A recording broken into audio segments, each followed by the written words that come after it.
Chen a 25 ans. Durant toutes ces années, le service de l'information vous a raconté et expliqué ces événements qui ont fait l'actualité. Ici Pierre Saint-Yves. Je vous invite à me suivre au cours de la prochaine demi-heure dans un voyage à travers le temps pour revivre ces événements. Rappelez-vous. Bonsoir, mesdames, messieurs. Ici Serge Belrose.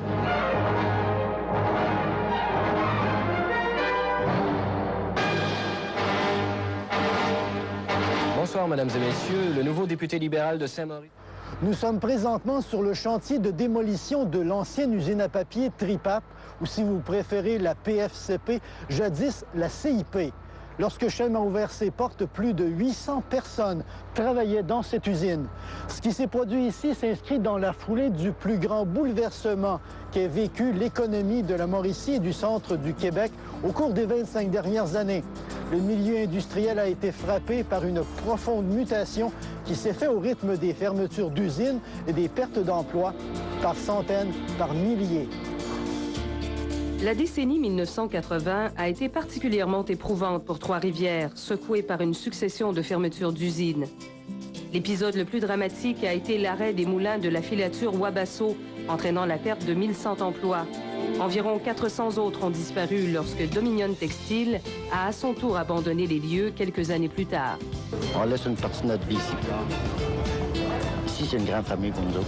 On va tomber sur l'assurance chômage. Après ça, on ira sur le bien-être social. Le gouvernement, il y a de l'argent en masse. Ils n'ont pas d'argent pour créer des emplois. Ils ont de l'argent pour donner au monde pour leur rien. Dans la même foulée, Philips a abandonné la production d'ampoules électriques et avec elle les 700 employés de ces deux usines. Kelron a fait de même avec sa fonderie, congédiant 250 employés. À Cap-de-la-Madeleine, c'est la vieille Electro Refractories qui a cessé sa production, faisant disparaître plus de 150 emplois. Shawinigan n'a pas été épargné par cette vague de fermeture. L'arrêt de l'usine Dupont, le départ de la Golf, puis celui de la CIL, et enfin la fermeture de la BF Goodrich ont forcé au chômage plus de 800 travailleurs. Quelques années plus tard, ces vagues de perte d'emploi ont donné à Trois-Rivières le titre peu enviable de capitale canadienne du chômage. Elle a aussi fait naître un climat de morosité alimenté par une suite de conflits de travail, tant dans le secteur public que privé. Le plus célèbre d'entre eux est celui qui a opposé la direction de l'usine Reynolds à ses 850 employés, paralysant la production pendant plus d'1 an. Je pense que tout le monde a compris que la Reynolds devra cesser toutes ses intimidations, qu'elle devra cesser tous ses gestes antisyndicaux, qu'elle devra maintenant négocier. Nous sommes allés à la limite dans nos offres et c'est maintenant les ouvriers qui décideront à quel moment l'usine reprendra ses activités. Le souvenir que j'en ai, années 70, fin des années 70, il y a eu beaucoup de conflits de travail. Je me rappelle le conflit de la Reynolds, qui avait été un conflit dur, au sujet duquel, dont on a parlé beaucoup. Il y a eu des conflits également dans d'autres secteurs industriels, dans le secteur également de public et parapublic, dans le monde de l'enseignement, entre autres, je pense aussi. Les relations étaient assez difficiles. Donc, nécessairement, on a parlé beaucoup dans les bulletins de nouvelles, beaucoup de conférences de presse aussi de la part des partis impliqués dans ce genre de conflit-là, les syndicats notamment. Alors, je dirais qu'on couvrait beaucoup plus ça à l'époque qu'aujourd'hui. Heureusement, des investissements industriels ont atténué le marasme. Le parc industriel de Bécancour est alors devenu la terre du renouveau industriel. Le plus important de ces investissements est venu de la société française Péchinet, qui a injecté plus d'1 milliard de dollars dans la construction d'une aluminerie avec 800 emplois. Le premier ministre français de l'époque, Pierre Mauroy, est d'ailleurs venu à Trois-Rivières paraffer le contrat de tarification électrique. Le ciment de la nouvelle aluminerie était à peine sec que la société norvégienne Norsk Hydro annonçait à son tour la construction de la première usine de magnésium au Canada. Un investissement de 600 millions de dollars pour 400 emplois. Norsk Hydro bénéficiera ici de son expertise, de son réseau international, de mise en marché. Nous croyons ainsi pouvoir nous établir rapidement sur ce continent. D'autres usines se sont greffées à ces nouvelles venues, notamment la câblerie Reynolds, Oxychem, Hydrogénal et Petressa. Le secteur des pâtes et papiers a traversé une période d'instabilité. Des moulins ont changé de propriétaire, des machines ont été arrêtées ou encore des investissements majeurs ont été faits pour les moderniser. Cette époque a aussi marqué la naissance de nouvelles entreprises vouées à devenir des géants, comme Marmen et le groupe Laperrière et Véro. De nombreux investissements ont également été réalisés par l'État. Au début des années 80, Québec a construit à Trois-Rivières son nouveau centre administratif, le Capitanal, pendant qu'Ottawa installait son centre des données fiscales à Shawinigan-Sud. Des millions ont été injectés dans l'amélioration du réseau routier avec la construction du dernier tronçon de l'autoroute 40 à l'est de Trois-Rivières et l'ouverture de l'autoroute 55. Pendant que l'Université de Trois-Rivières ajoutait de nombreux pavillons à son campus, Hydro-Québec mettait en marche son unique centrale nucléaire et entreprenait un coûteux programme de modernisation de ses centrales hydroélectriques sur la rivière Saint-Maurice. Avec des capitaux privés et publics, la ville de Trois-Rivières a métamorphosé son centre-ville. Reconstruction du parc portuaire, restauration d'édifices patrimoniaux et de la salle Thompson, et construction de la place du marché et du centre des congrès. Voici à quoi ressemblera la place du marché de Trois-Rivières, vue du centre avec la façade du marché intérieur et le mail piétonnier. Outre le marché intérieur, il y aura un marché extérieur, 25 boutiques et restaurants, des cinémas, un centre sportif, une salle de réception, des aires de détente et de loisirs, et le plus important, un hôtel de 100 chambres et un centre de congrès. Ce centre de congrès sera aménagé dans l'actuelle bâtisse qui abrite le marché aux denrées. Il aura une vocation polyvalente. L'équipe de journalistes de chaîne, elle aussi, a évolué. Vous vous souviendrez sans doute de ces visages et de ces voix que vous avez vus et entendus au fil des années. Christine Limoges, TVA, Batiscan. Ici Gaston Langlois, à Grand-Mère. Daniel Saint-Onge, à Shawinigan. Nicole Bastien, à Trois-Rivières. Ici Marc-André Masson, à l'Université du Québec, à Trois-Rivières. Les 25 dernières années ont vu naître et se développer une forme de prise de conscience sociale de la fragilité de l'environnement. Souvenez-vous, c'est l'époque de la hantise des pluies acides, de l'obsession des BPC, de la psychose des déversements toxiques. Les gouvernements, les municipalités, les industries ont alors massivement investi dans la protection de l'environnement. C'est d'ailleurs dans cette foulée qu'est disparue une pratique vieille de plus de 100 ans, le flottage du bois sur la rivière Saint-Maurice. Des catastrophes à caractère environnemental ont également attisé les inquiétudes du public. Le déraillement d'un convoi de wagons de produits toxiques à Saint-Léonard-d'Aston n'a pas fait de victimes, mais a donné des sueurs froides dans le petit village et aussi dans les milieux industriels et politiques. La nature a été moins chanceuse lorsqu'un convoi d'acide sulfurique a déraillé dans la ZEC Tawachiche, empoisonnant un lac et une rivière. L'émergence de cette conscience environnementale a amené des communautés à imposer leur volonté, comme l'a fait Saint-Stanislas, en s'opposant à l'implantation d'un dépotoir de terre contaminée. Je pense que c'est pas ça qu'on veut. On ne veut pas de déchets toxiques à Saint-Stanislas. Peu après, la population de Grande-Pile a entrepris une lutte épique contre l'implantation de porcheries, lançant ainsi un mouvement qui a fait boule de neige. Malgré les agressions dont elle a été victime, la nature a maintes fois démontré sa suprématie sur l'homme et surtout son caractère hautement imprévisible. Les inondations à répétition dans les années 90, notamment celle de la Bécancour, en sont la preuve. La crise du verglas en 1997, un an avant celle de la Montérégie, a été dévastatrice, même si elle a produit des panoramas féeriques. La saison chaude a aussi connu son lot de catastrophes, notamment avec de nombreux incendies de forêt, dont celui qui a forcé l'évacuation du village de Parent. À ce chapitre, l'épisode le plus tragique demeure la tornade qui a failli rayer de la carte le village de Maskinongé.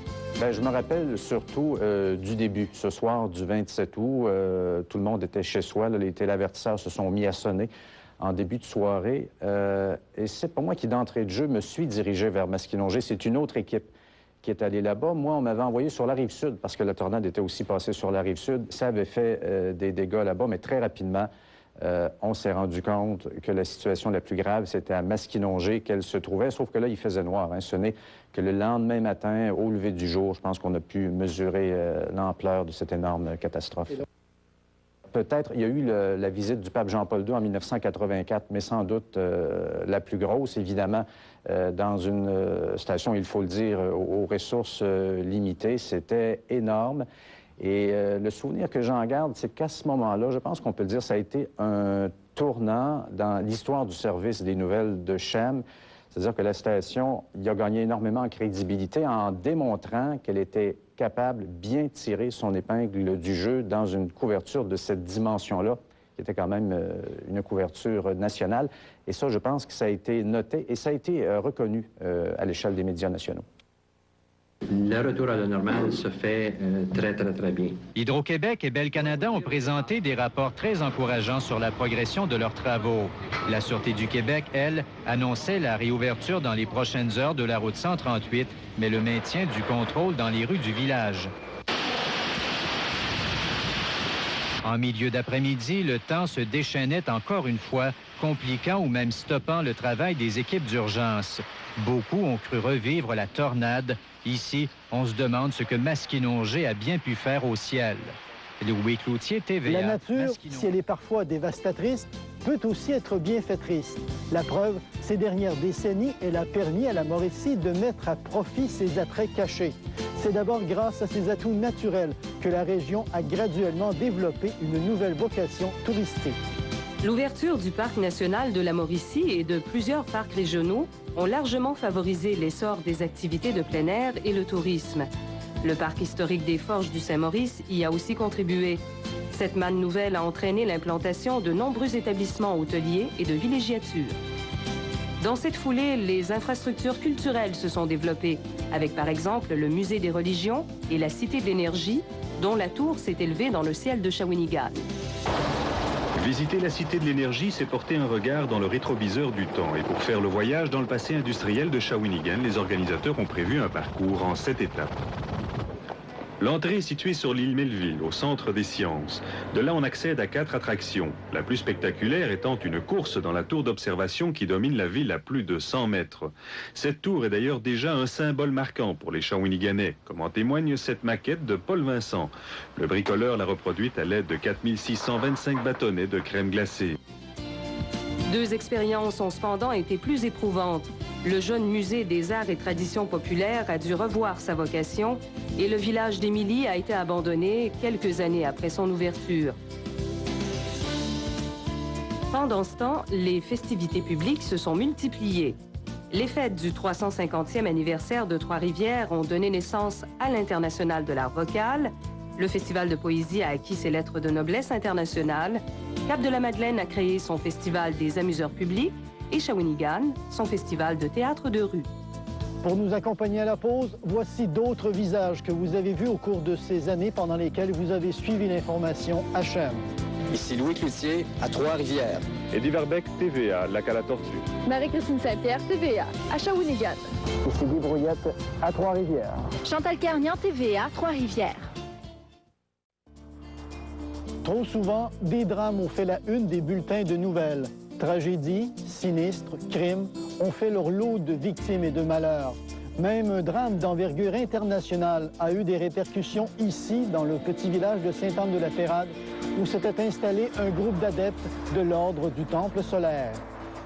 L'ancienne résidence des Frères du Sacré-Cœur à Sainte-Anne-de-la-Pérade, achetée par des membres de l'Ordre du Temple solaire dans le milieu des années 80, était considérée comme un lieu saint qui devait protéger les disciples d'un cataclysme, un lieu où se trouvait aussi la force des maîtres. La ferme, disait-on aux adeptes, était construite sur du granit. La mort violente d'une 50aine de membres de l'OTS en Europe et à Morin Heights, au nord de Montréal, a attiré l'attention sur un groupe d'adeptes de la secte qui exploitait une ferme et une boulangerie à Sainte-Anne. 3 ans après la tragédie, alors qu'on croyait l'ordre dissous et ses membres dispersés, 3 d'entre eux se sont suicidés par le feu dans une ferme de Saint-Casimir. Parmi les tragédies provoquées par le feu, 2 retiennent l'attention pour le nombre de victimes. À Shawinigan, l'incendie d'un pâté de maison du centre-ville a causé la mort de 5 personnes. 2 pompiers et un jeune garçon ont perdu la vie dans l'affaissement d'un mur et 2 locataires ont péri dans l'incendie. Les flammes ont été tout aussi funestes lors de l'explosion de l'usine Lemay de Bécancour. 4 employés ont perdu la vie dans le feu alimenté par la poussière de bois. Au cours de ces années, le milieu policier a été confronté à un phénomène nouveau qui n'a cessé de gagner en importance depuis, la culture de cannabis. D'abord marginale, ces cultures se sont répandues comme de la mauvaise herbe à travers toute la région. La majeure partie de ce matériel a été saisie à Trois-Rivières-Ouest chez Yvon Boisvert, la tête du réseau. Boisvert s'approvisionnait à partir d'une organisation de l'ouest de Montréal. Il pouvait compter ici sur plusieurs revendeurs. Ceux-ci distribuaient la drogue par l'intermédiaire de téléavertisseurs et dans 3 bars de Trois-Rivières et Cap-de-la-Madeleine. Il faut considérer que le démantèlement de ce réseau-là est un réseau important pour la région, très important. Puis c'est certain que le temps qu'une autre organisation se mette en place va prendre un certain temps. La lutte au trafic de drogue a donné lieu à la plus importante saisie de cocaïne au Canada lorsqu'un avion transportant 3 milliards de dollars de drogue, pris en chasse par l'aviation américaine, s'est posé à Casey, en Haute-Mauricie. Les policiers ont fait les manchettes en résolvant des crimes, mais aussi lorsqu'ils en ont commis. Au début des années 80, l'enquête publique de la commission de police sur la sûreté municipale de Trois-Rivières a mis en lumière les nombreuses irrégularités commises par certains agents. Les révélations de l'enquête ont conduit au congédiement de 3 policiers et à la réorganisation complète du service. Pendant ces 25 années, la scène politique a été en constante effervescence. Après l'élection du Parti québécois, les référendums sur la souveraineté et les ententes constitutionnelles, il y a eu les changements de gouvernement à Québec et Ottawa et bon nombre de crises politiques dont les effets se sont répercutés jusque dans la région. Pensons à la scission du Parti conservateur qui a donné naissance au Bloc québécois et dont le député de Richelieu, Louis Plamondon, est l'un des membres fondateurs. Le milieu politique a vu apparaître de nouveaux personnages, certains l'ont quitté, d'autres encore en ont gravi les échelons jusqu'au plus haut sommet. Ben écoutez, il y a un vieux proverbe qui dit « Il ne faut jamais dire fontaine, je ne boirai jamais de ton eau ». Mes chers amis de Saint-Maurice, vous vous rappelez, il y a quelques mois, dans cette même salle, j'avais dit que c'était mal connaître Jean Chrétien que de prétendre que je ne reviendrai pas dans Saint-Maurice et que c'était mal connaître les gens de Saint-Maurice en prétendant que nous n'allions pas gagner cette victoire. Le monde politique a aussi vu disparaître de véritables monuments. Parmi eux, Maurice Bellemare, qui a été le bras droit de Maurice Duplessis. Il s'est éteint dans sa retraite de Saint-Jean-des-Piles après avoir été témoin de la disparition de l'Union nationale dont il avait fièrement porté les couleurs. La scène politique municipale a également subi des chambardements. À Trois-Rivières, le départ de Gilles Baudouin, maire pendant 20 ans, a donné lieu à une bataille entre les prétendants à sa succession. La région a aussi été l'hôtesse de personnages aussi célèbres que puissants. Le pape Jean-Paul II est sans doute le visiteur le plus éminent que la Mauricie ait accueilli. Son séjour d'une journée a attiré des dizaines de milliers de personnes, dont la majorité avait bravé le mauvais temps pour assister à la célébration en plein air qu'il présidait.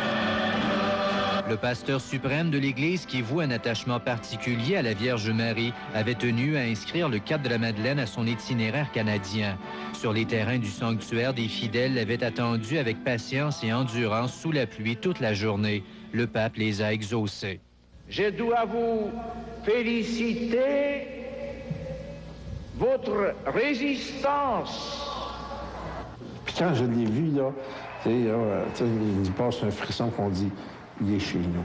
Il est venu nous voir chez nous. » Tangiblement de sa visite, il n'est resté qu'une plaque commémoratrice. C'est plutôt, dit-on, dans la vie spirituelle qu'il faut chercher l'empreinte la plus éloquente. Le monde du sport régional a également vu naître de nouveaux dieux, ces athlètes qui se sont démarqués au fil des épreuves. Ainsi, c'est à un jeune athlète de Sainte-Thècle que la Mauricie doit sa première médaille olympique. Éric Bédard est revenu des Jeux de Nagano avec une médaille d'or et une de bronze en patinage de vitesse. D'autres avant lui avaient tenté de décrocher les médailles tant convoitées. Le marathonien Marcel Jobin est le seul de la Mauricie à avoir participé à 2 compétitions olympiques, à Montréal et à Los Angeles, sans toutefois avoir accédé au podium. Le monde du hockey a toujours attiré les foules. La rivalité entre 2 équipes de la Ligue de hockey junior de la région était de nature à soulever les amateurs. C'était la bataille dans les estrades à l'époque. Au Colisée, si on reconnaissait des gens de Shawinigan, il ne fallait pas qu'ils s'appellent trop fort parce que souvent de fois, les policiers étaient demandés sur place. Et même les entraîneurs se sont battus, Ron Rassett et Michel Bergeron à l'époque. Dans les années 81, ben, peut-être pas 79 parce que Michel est parti en 80 pour les Nordiques de Québec. Et je les avais séparés dans le lobby de Shawinigan. Je m'en rappellerai le restant de ma vie. Les Draveurs de Trois-Rivières, la plus vieille concession de la Ligue de hockey junior majeur, et les Cataractes de Shawinigan se sont constamment disputés l'admiration des amateurs. Je me souviens, Michel Bergeron me laissait un coup de fil ici vers 10h30 le soir. Il disait « Romain, c'est un 30 secondes, appelle-moi, on va te faire une nouvelle. » Alors je l'appelais, puis il mettait de la couleur dans le bulletin. C'était agréable, c'est le fun. Quelques années avant la disparition des Draveurs, les voitures du Grand Prix de Trois-Rivières ont cessé de rouler dans les rues de la ville jusqu'à ce que les épreuves automobiles soient relancées 3 ans plus tard. La classique internationale de canot, elle, n'a connu aucune ratée. Et la constance de ses compétiteurs en ont fait des légendes vivantes. Serge Corbin, avec 24 victoires en 27 participations, est devenu le roi de la Saint-Maurice. C'est donc au fil de ces événements que le service de l'information de Chem a bâti sa réputation, que les journalistes ont acquis leur crédibilité, qu'ils continuent d'ailleurs à mettre au service du public avec professionnalisme et sérieux, même si à l'occasion, une erreur, un lapsus, une situation cocasse provoque un rire, comme vous allez le voir dans les images qui suivent. Merci d'avoir été là. Au revoir. On commence ça. Préparez les nouvelles du... En 3, 2, 1, 0. Arrête ça. 3, 2, 1, 0. OK. Dans 3, 2, 1, 0. 0. Accompagnez-nous. Au monde de midi. L'enquête publique dans la police de Trois-Rivières. Dans le domaine du sport, une petite surprise, un imprévu. M. Saint-Cyr, où êtes-vous donc? Ben, voici qu'est-ce qui se passe, c'est Youpi. Launay a quitté le banc de son équipe pour participer à une altercation. Le ministère de l'Environnement a ramené la cote. a ramené la cote de la plage. Bon après-midi, Guy. Bonjour, Christine. Les Oilers mènent la vie dure au Nordique. Oui, les Oilers ne leur donnent pas beaucoup de chance. Les Oilers qui risquent d'avoir la vie plus facile comparativement au Nordique. Demain, la finale aura lieu à 14h. On invite les gens à aller voir ce match de curling. Je pense que c'est du bon curling en perspective. Denis Marchand, qui est un très bon ambassadeur de la région et qui, encore une fois, nous représente très bien. Allez passer votre fou. C'est tout, mesdames, messieurs. Passez un bon week-end. À la prochaine. M. Mécanis soutient que tout a été fait dans... Mais... Viens donc de tenir loin, là.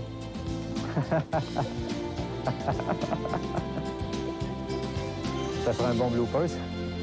Es-tu là encore?